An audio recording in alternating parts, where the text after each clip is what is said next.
This week we're going to take a road trip up to Randolph, Vermont to meet with the new owner of the Green Mountain Glove Company. From what I hear, these guys make a real quality product, and I'm always interested in that, so I thought I'd make a good video.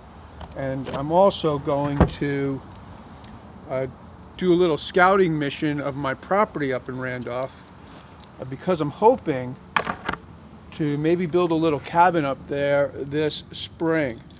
So it should be fun. It'd be really cool to see and learn more about the Green Mountain Glove Company, and it will also be good to see the property and kind of scout it out and see if I do get the opportunity to build a cabin, where would be the best place to build it on the property. Support for this episode is provided by the Grommet, unique gifts and innovative products by makers. Visit thegrommet.com to discover what's next. So now we're going over Finley Bridge. This goes over the third branch of the White River. And when Laurel and I were younger, before we got married, we used to jump off the bridge with her brothers and her cousins. And then when my kids got a little bit older, they used to jump off the bridge. It was a lot of fun. And right around the corner is where Laurel's grandmother lived. And that's why we're so familiar with this area. And right here, we're going to go through this train trestle. And when Hurricane Irene came through here, there's a high water mark. So we would be underwater right now. The high water mark is right there, 2011, from Hurricane Irene. We didn't have any damage to our house, but this whole road that we're going to be going up, Finley Bridge Road, was pretty much wiped out. Laurel and I took the four-wheeler down here just to say hi to her Uncle Chris, who now lives where Laurel's grandmother lived. And so this is Finley Bridge, and eventually this turns into Stock Farm Road, and our house was on Stock Farm Road.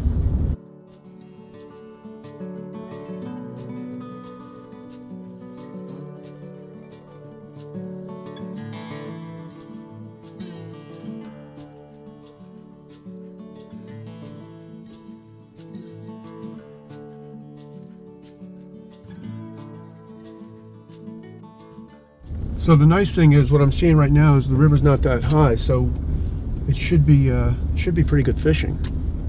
Got a nice sunny day too. When we get to the property, we're gonna have to. I bought the chainsaw.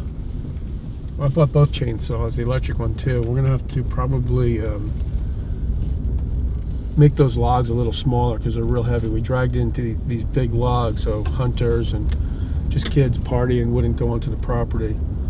So when we get there, we'll jump out, move those logs, and hopefully we can just drive the truck right up into the land.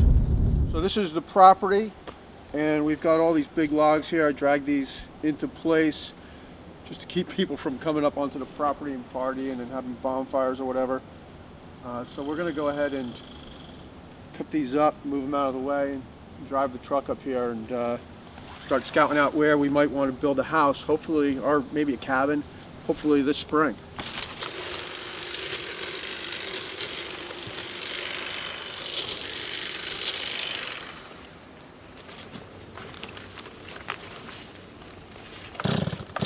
Is it running? It'll be good. Is it running? Oh yeah.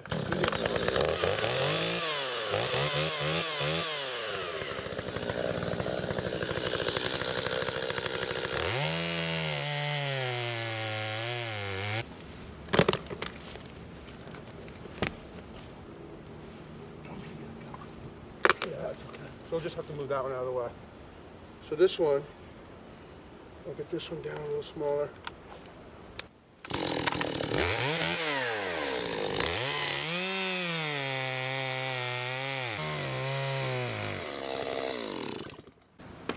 You never try to hit the dirt with the chain? Yeah. Because it just dulls it right out. You're getting close, you always have to be a little careful.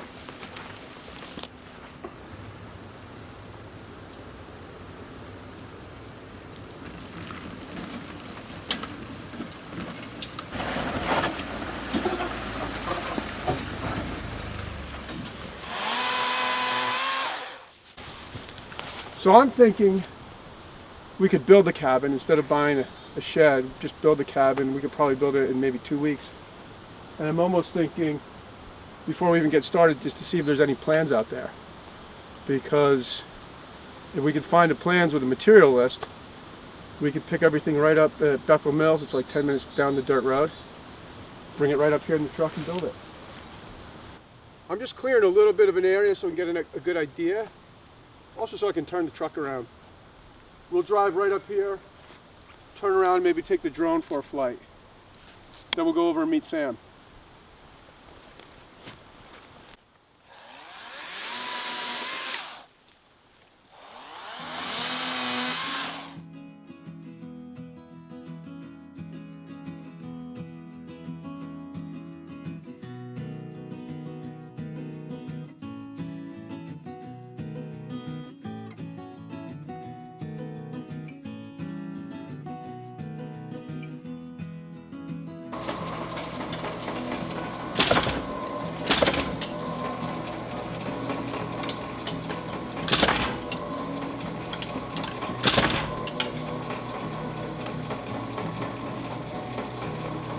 What's cool about them is they're from 1930. They're all cast iron, basically grease and go until they break down. And then when they break down, it's a little bit of a tinkering match. There's no manual, there's no YouTube video on how to fix these things.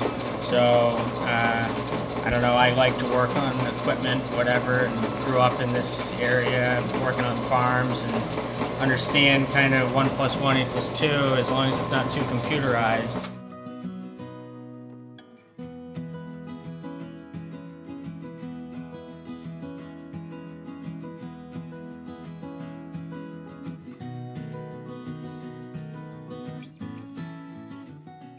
After meeting with Sam over at Green Mountain Glove, Peter and I got a chance to spend a little time on the river, and we did okay. Peter got 2. One was a pretty good sized trout. I got 1. Mine was about maybe 15 inches, and I think the bigger one that Peter got was close to 20 inches, so a good sized trout. And he was doing a little more fishing than I was because I was kind of acting as the guide there. I know that river pretty well, so I was kind of telling them where they should be, and we did all right. So it was a lot of fun. Always nice to get some time on the river, and it was really good meeting with Sam over at Green Mountain Glove.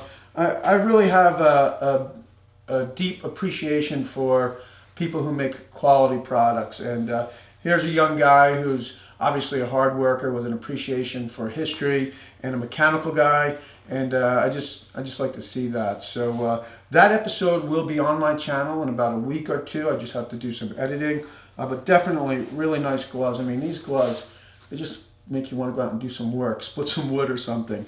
So definitely check out greenmountainglove.com when you get a chance, and check them out on Instagram. I'll have a link in the description. A little bit about the cabin.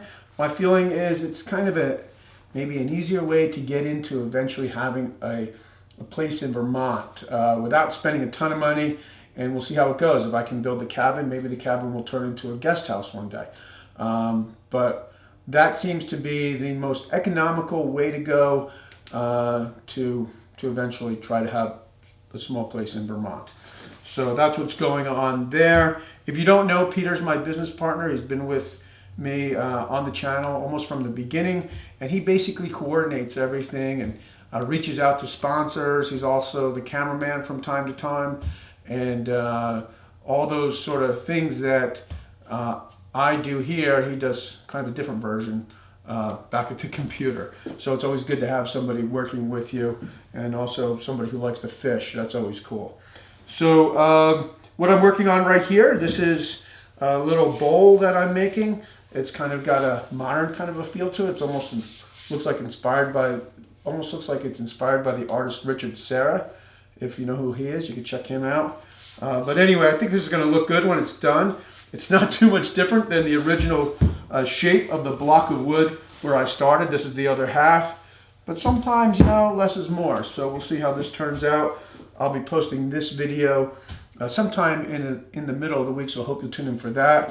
As always, thanks for tuning in, and I'll see you soon.